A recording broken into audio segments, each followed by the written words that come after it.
ఇక చూడు రే దానవ నాగేందర్ సార్ చెప్తుండు ముచ్చట. నేను బరాబర్గా కాంగ్రెస్ పార్టీ, నాకు బీఆర్ఎస్ పార్టీకి నాకు ఎలాంటి సంబంధం లేదు. కాంగ్రెస్ పార్టీ ఏదైతే అభివృద్ధి పనులు చేస్తుందో బరాబర్గా అభివృద్ధి పనులలో పాల్గొంటా. అభివృద్ధి పనులను మొత్తం జనాలకు చెప్పి బరాబర్గా మళ్ళీ కూడా అధికారం రావడానికి నా వంతు నేను కృషి చేస్తా అని ఓపెన్గా చెప్తుండు.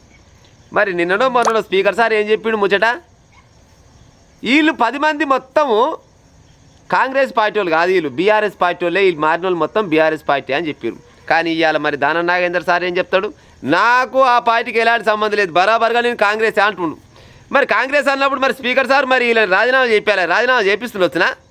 మరి రేవంత్ రెడ్డి సార్ తెలివితోటి తప్పించుకుంటుండా, లేకపోతే దానం నాగేందర్ సార్ తెలివితోటి తప్పించుకుంటుండా, లేకపోతే ఈ స్పీకర్ని ఇక్కడికి ఇరికిస్తున్నా నాకైతే అర్థమవుతలేదు. కానీ మరి వీళ్ళ పైన వేటు వేయాలి కదా. మరి దానం నాగేందర్ మరి రాజీనామా చేపించి ఉపాయం చేస్తావా స్పీకర్ సారు?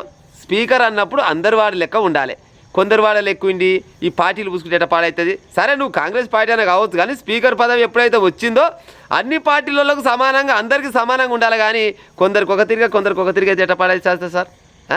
ఓపెన్గానే చెప్తుంటే దానం నాగేందర్, నేను బరాబర్గా కాంగ్రెస్ పార్టీకే సపోర్ట్ చేస్తా, కాంగ్రెస్ పార్టీ అమ్మడే తిరుగుతా అని అంటుండు. కానీ మరి గంత ఓపెన్గా చెప్పినాక మరి ఆయన రాజీనామా చెప్పాలి, చేపిస్తుండొస్తున్నాయి అయినా మరి.